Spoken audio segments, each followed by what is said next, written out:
Salut les amis, bonjour, bienvenue sur Aki Télé, la 15e édition du Salon du Livre de Saint-Estèphe, Lire dans le Vignoble, une kyrielle d'invités prestigieux. Nous vous proposons de les découvrir sans plus tarder. Quel plaisir d'être avec Macha Merrill. Vous êtes une autorité tout à fait spécifique dans ce Salon du Livre. Quelle est votre fonction exactement, Macha ?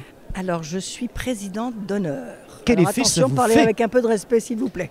Quel effet ça vous fait d'être président d'honneur ? Écoutez, je suis habituée parce que je suis présidente d'un tas d'associations, Oh, je l'imagine. d'un tas d'organisations, et que maintenant, tout le monde est un peu président. Hein. C'est sûr. Mais j'ai surtout une très douce fonction, qui est celle de déguster tous les vins de Saint-Estèphe. Ça, c'est terrible. C'est dur, je ne peux pas vous dire. Je vous l'accorde. Je souffre, et pourtant, ça me fait un effet considérable. J'imagine un instant que vous deviez faire les grosses têtes après avoir dégusté pendant 3 jours les vins de Saint-Estèphe. Ça serait pas triste quand même, hein ? Écoutez, on n'avait pas besoin de ça parce qu'on était dans Je une telle l'imagine. ambiance formidable. Avec Jean-Yann, avec Jacques Oh, Martin, quel avec casting. Sim, avec Kersozon. Alors, c'est très curieux. Est-ce qu'il parce est que- si méchant que cela, Kersozon, avec les femmes ? Parce qu'il a toujours Pas cette... du tout, Pas c'est du au tout, contraire, c'est évidemment. un tendre, c'est Ouais. un mou, c'est un gars...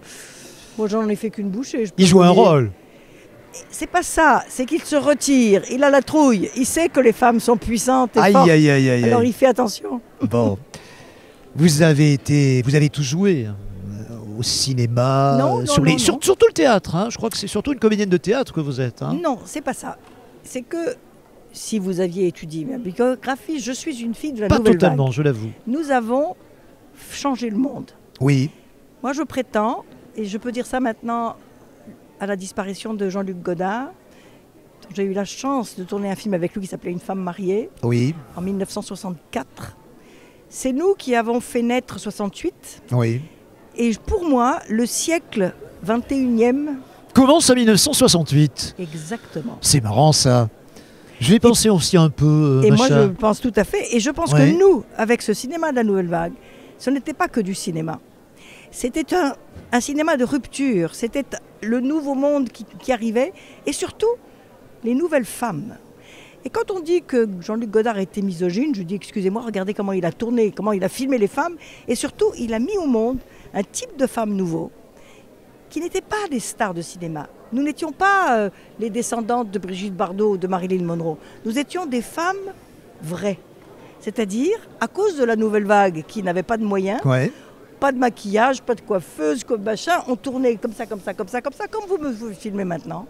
Et il se dégageait de ça quelque chose qui était infiniment plus fort que ce que le cinéma qui avait précédé. Donc, quand vous dites que j'ai tout joué, non, j'ai pas tout joué. Je n'ai joué que moi-même. Moi, je ne suis pas une actrice qui se transforme et qui fait des rôles. Moi, je suis quelqu'un qui a brisé une certaine image de la femme.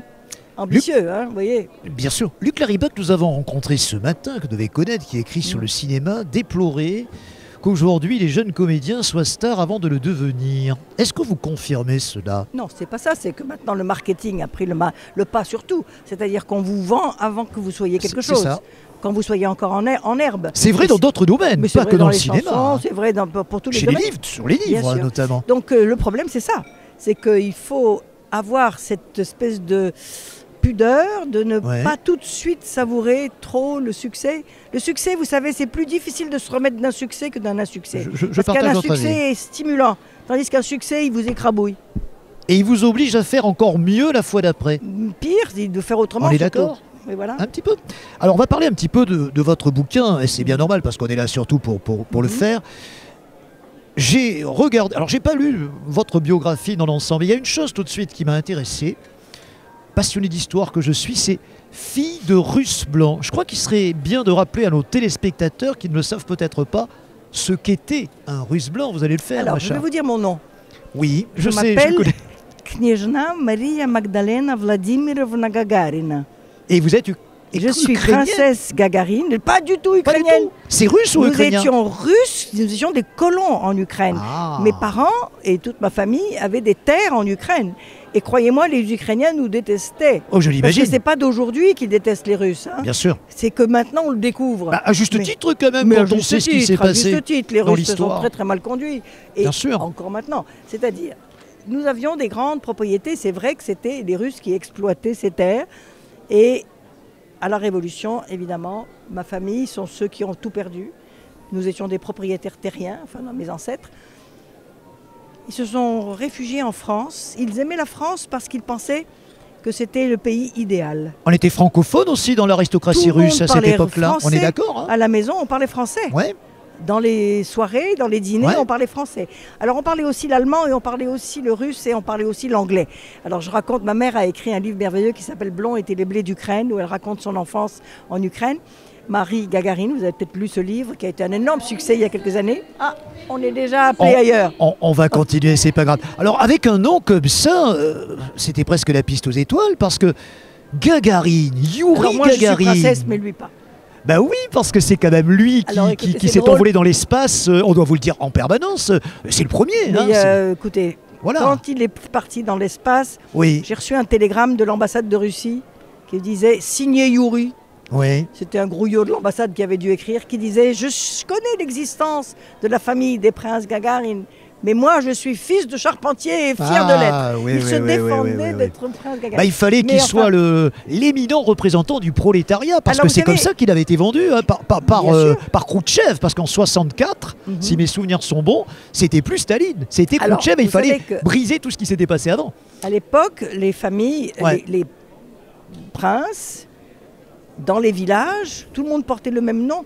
C'est-à-dire, c'est comme en France, c'est comme ça, dans une France féodale. C'est-à-dire que nous, Gagarine, c'était un nom princier, mais il y avait beaucoup de gens dans le village qui portaient le même nom. D'accord. Voilà. Bon, faut écouter, tout ça c'est du passé. Et mais ça n'a pas beaucoup d'importance. Mais c'est de l'actualité aussi, parce que j'imagine que Vincien et la fille de Vincien, qu'on va montrer à la caméra, c'est votre roman, et je suis convaincu qu'il reprend tout ce dont vous me parlez, non? Je me trompe pas? C'est une fiction.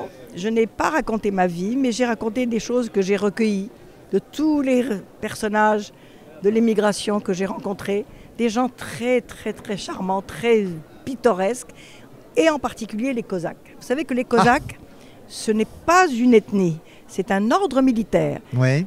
La garde impériale du tsar, c'était des Cosaques. Exact. Dans les guerres, c'était toujours eux qu'on envoyait, c'était un peu comme les Marines ou comme ils étaient toujours en avant, parce que ils étaient des cavaliers. Ils laissaient pousser la crinière de leurs chevaux et quand ils partaient au front, ils se mettaient sous le cheval accroché à la crinière. Donc l'adversaire les cherchait, ne savait pas où ils étaient. Ils étaient des redoutables guerriers. Alors, évidemment, quand il y a eu la Révolution, certains d'entre eux ont voulu entrer dans l'armée rouge. Sauf que comme ils étaient orthodoxes, impérialistes, ils ont été exécutés, pour la plupart ils ont été exterminés. Quelques-uns sont allés au goulag et quelques-uns se sont enfuis avec leurs chevaux. Ils sont venus, et quelques-uns en France. Et on ne sait pas beaucoup ça. Il y avait des communautés un peu partout. Il y en avait dans le Jura, il y en avait dans l'Ardèche, il y en avait dans les Alpes-Maritimes, et il y en avait ici en Lozère. Enfin, ici. Bon. C'est ce que vous racontez dans le bouquin? C'est ce que je raconte. D'accord. Et alors, l'autre chose qu'on sait peu, c'est que ceux-là, ils voulaient retourner en Russie. Ils étaient assis sur leur valise, et ils pensaient, ils ne pouvaient pas croire que le communisme prendrait. Et donc ils pensaient que ça va finir, ça va finir, ça va finir. Puis les années passées, ils faisaient famille, ils faisaient des enfants. Donc mon histoire, c'est la fille d'un Cosaque qui venait en France et qui est française. Mais eux, ils vivaient entre eux, ils parlaient russe, ils mangeaient russe, ils chantaient russe, mais ils ne s'adaptaient pas, ils ne s'intégraient pas. Et puis, quand est arrivée la Deuxième Guerre mondiale, ils ont cru que Staline les débarrasserait du communisme. Et ils étaient bien naïfs. Et c'est l'histoire que je raconte, quelques-uns se sont enrôlés dans la Wehrmacht dans cet espoir-là, pour aller combattre les Russes, il faut bien dire. Donc c'était des situations morales et psychologiques terribles. Avec quand même toujours cette extraordinaire énergie qu'ont les Russes.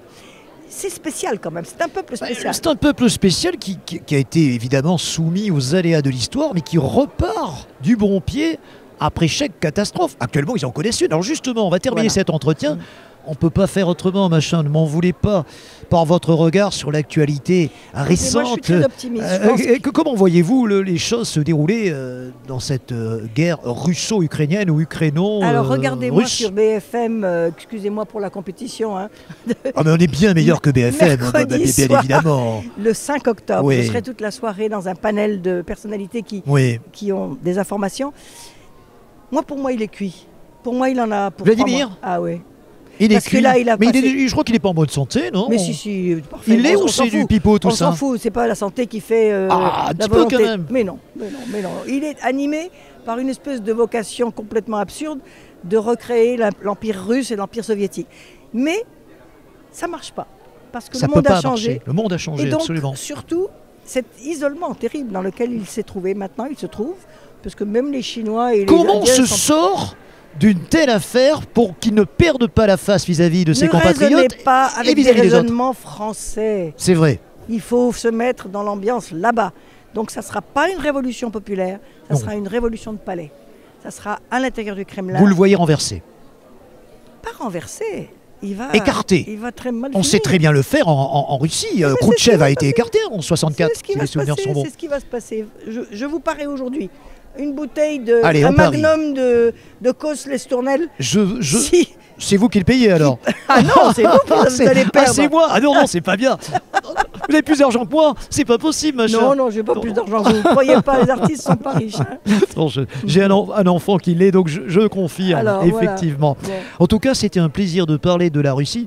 Je savais que cette thématique, je ne savais pas de quoi nous allons parler, mais j'étais persuadé que celle-ci allait vous Bien intéresser. sûr, ça m'importe. Et c'est un plaisir de parler de la Russie, de la situation actuelle, de votre histoire et surtout de cet ouvrage que je conseille vivement aux téléspectateurs, Vania Vassia et la fille de Vassia. Et on a retenu que le 5 octobre, vous suis sur étiez sur BFM. Et surtout, je vais beaucoup défendre le festival de cinéma russe dont je suis la marraine, qui a lieu le 14, 15, 16 octobre à Paris, dans 3 cinémas, le Balzac, le Max Linder et le Studio 28, où nous présentons les films des jeunes cinéastes russes, extrêmement courageux et incroyables comment ils arrivent à faire des films comme ça, qui nous racontent la difficulté qu'ils ont, les créateurs et les artistes en ce moment en Russie.